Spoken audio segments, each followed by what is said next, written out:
మండపేట నియోజకవర్గం మండల కేంద్రంలో కపిలేశ్వరపురం గ్రామంలో మోంతా తుఫాన్ నేపథ్యంలో ప్రభుత్వం ఏర్పాటు చేసిన పునరావాస కేంద్రాల్లో ఆశ్రయం పొందిన కుటుంబాలకు ఎమ్మెల్యే రాష్ట్ర అంచనాల committee chairman Mandapeta MLA Vegula Jogeswararao చేతుల మీదుగా నగదు 25 కేజీల బియ్యం నిత్యావసర సరుకులు అందజేశారు. అలాగే మత్స్యకారుల కుటుంబీకులకు 50 కేజీల బియ్యంతో పాటు నగదు నిత్యావసర సరుకులు పంపించేశారు. సీఎం చంద్రబాబు నాయుడు తుఫాన్ ప్రభావం తగ్గిన వెంటనే అధికారుల ద్వారా బాధితులను గుర్తించి వెంటనే నిత్యావసర సరుకులు నగదు పంపిణీ చర్యలు చేపట్టారని ఈ సందర్భంగా ఎమ్మెల్యే వేగుల తెలిపారు. తుఫాన్లు వంటి ప్రకృతి వైపరీత్యాలు సంభవించినప్పుడు ముందుగా నష్టపోయేది రైతాంగమని, వ్యవసాయానికి జరిగిన నష్టాన్ని రెవెన్యూ వ్యవసాయ అధికారులు క్షేత్రస్థాయిలో పర్యటిస్తూ పంట నష్టం అంచనా వేస్తున్నారని, నివేదికలు అందిన వెంటనే రైతులకు పరిహారం అందిస్తామన్నారు.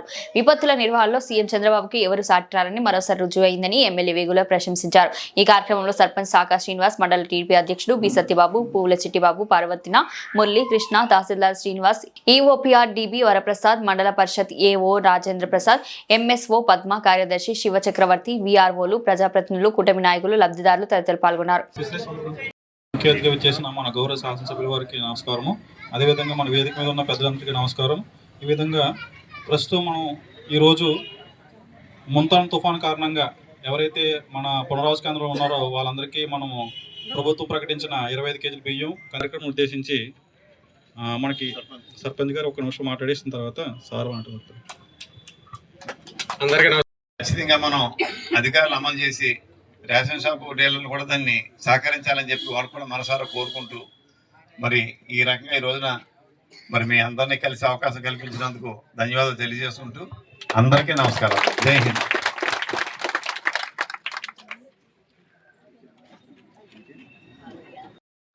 ఏఎంసీ చైర్మన్, అలాగే పర్వతిని చిన్న గారు, నామాల సత్యనారాయణ బొజ్జి గారు, అలాగే ఎంపీటీసీ 1, ఎంపీటీసీ 2, అలాగే కాదా వెంకటరామబాబు గారు ఎక్స్ఎంపీపీ, అలాగే గౌరవ ఎంఆర్ఓ గారు, గౌరవ ఎంపీడీఓ గారు, డిప్యూటీ ఎంపీడీఓ గారు, అలాగే ఎంఎస్ఓ మేడం గారు. మత్స్యకారులకి 50 కేజీలు బియ్యం ఉన్నది నేను నా చరిత్రలో ఇదే మొదటిసారిగా చూడటం. అలాగే మరి కూటమి నాయకులకు, అలాగే మత్స్యకారులకు బియ్యం ప్రకటించిన మరి చంద్రబాబు నాయుడు గారికి, పవన్ గారికి, అలాగే బీజేపీ అధ్యక్షుల వారికి నా నమస్కారాలు. అలాగే మొన్న జరిగిన తుఫానులో పునరావాస కేంద్రానికి 17 మంది కుటుంబాలు రావడం జరిగింది. వారందరికీ మరి గౌరవ ఎంఆర్ఓ గారు వారు మరి అంచనా వేసి వారికి డబ్బులని మరి నిత్యావసరాన్ని పంపిణీ చేయడం జరుగుతుందిగా మరి వారికి ఆ డిపార్ట్మెంట్ ఈ డిపార్ట్మెంట్ కాకుండా డిపార్ట్మెంట్లు అన్నీ కూడా మరి జిల్లా కలెక్టర్ గారి దగ్గర నుంచి క్లాస్ 4 ఉద్యోగం వరకు అందరూ కూడా అకుంఠ దీక్షతో ఆ తెల్లవారులు కూడా నిద్రపోకుండా మరి మనందరికీ కూడా ఎప్పటికప్పుడు అన్ని రకాలుగా మనకి జాగ్రత్త పరిచినటువంటి అధికారులందరికీ కూడా ముందుగా మనం అభినందన తెలియజేసుకుందాం. అదేవిధంగా ప్రెస్ వారిని కూడా ఎక్కడ తప్పుడు పుకార్లు పెట్టకుండా, సోషల్ మీడియాలో రకంగా పెట్టకుండా ఉండేలాగా ఎప్పటికప్పుడు సమాచారం అందజేస్తూ మరి మనం ముందుకు తీసుకెళ్ళినటువంటి ప్రెస్ వారికి కూడా ధన్యవాదాలు తెలియజేసుకుంటా ఉన్నాను. కమాండ్ కంట్రోల్ రూమ్లో ఎప్పటికప్పుడే రాష్ట్రాన్ని అంతా కూడా పర్యవేక్షించడంతో మనకి ఆయన అనుభవం మనకి పనికొచ్చింది. అదేవిధంగా శ్రీ నారా లోకేష్ బాబు గారు అయితే ఎలుగొచ్చే వరకు తెల్లవారు నిద్రపోకుండా ఉదయం 5 గంటలకే మన ఏపు నుంచి పక్కకి వెళ్ళిపోయిందని అనే వరకు కూడా కదలకుండా ఆయన కూడా మనకు అనేక రకాలుగా మరి ఎక్కడికక్కడే సహాయం చేస్తూ వారు ముందుకి మనకి సలహాలు ఇస్తూ ముందుకు సాగారు. ఏది ఏవైనా మన ప్రయత్నంలో ఆస్తి నష్టం లేకుండా మనం గట్టెక్కాం. కానీ ఆ భగవంతుడు కూడా మనకి అన్ని రకాలుగా ఆదుకున్నందువల్ల మరి తుఫాను ఎంతైతే ఉధృతంగా వస్తుందని చెప్పి అనుకున్నామో ఆ దగ్గరకు వచ్చేటప్పుడు ఆ స్పీడ్ తగ్గి అదే మనం ఎక్కిందేమో మన జిల్లాలో ఎక్కింది. ఇక్కడ మన రాజోళ్ళు పరిసరాలు ఎక్కి అక్కడి నుంచి లోపలికి రాకుండా అలా అంచంటే అలా వెళ్ళిపోవడంతో మనం రకంగా అయితే ఆయన గాలి లేకపోవడంతో మనం చక్కగా వెలుగొచ్చేటప్పుడు అందరం కూడా ఊపిరి పీల్చుకోవడం జరిగింది.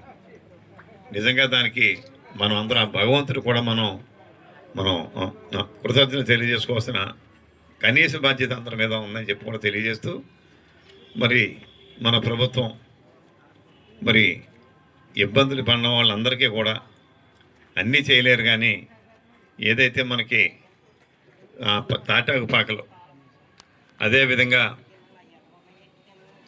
పడిపోయే మన పెంకుటీళ్ళు ఉన్నాయో వాళ్ళందరినీ కూడా ఈ పునరావాస కేంద్రాల్లోకి తీసుకెళ్ళడం జరిగింది. మన మండలంలో అయితే మన గ్రామం అయితే 17 మంది అండి. 17 కుటుంబాలు ఈ పునరావాస కేంద్రంలోకి వచ్చినాయి. మండలం మొత్తం ఎంత?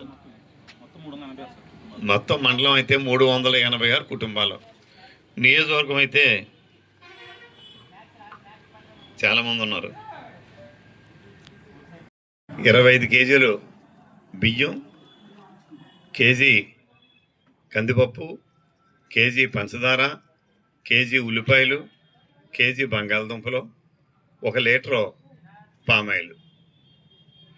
మరి ఈ మనకి సింగిల్ మనిషి అయితే 1000 రూపాయలు, అంటే మన రిహాబిలిటేషన్ సెంటర్ వెళ్ళిన వాళ్ళకి. అదేవిధంగా వాళ్ళు రిహాబిలిటేషన్ మనకు సింగిల్ మనిషి కాకుండా 2 కానీ 3 కానీ ఇంకెంతమంది ఉన్నా కూడా ఆ రేషన్ కార్డు ఎంతమంది ఉంటే అంతమందికి 3000 రూపాయలు. ఆ రకంగా ఇవాళ మనకు ప్రభుత్వం ఇవ్వడం జరిగింది. ఇది కాకుండా ఓన్లీ మత్స్యకారులకి మరి మన కపిలేశ్వరంలోనే అయితే 334 మందికి 50 కేజీలు చొప్పున బియ్యం, అంటే వాళ్ళ డబ్బులు లేదని అక్కడికి వెళ్ళలేదు కాబట్టి మరి 50 కేజీలు బియ్యం, మిగిలిన మన ఉల్లిపాయలు, బంగాళదుంపలు, కందిపప్పు, పంచదార, నూనె, ఇవన్నీ మిగిలిన వాళ్ళకే వాళ్ళు కూడా ఇక్కడ మనం ఇవ్వడానికి చెప్పి ఇక్కడ మనం రావడం జరిగింది. అంటే మనం మాటలు చెప్పడం కాకుండా సహకారం అందించాలనే భావంతో ముందుకెళ్ళారు.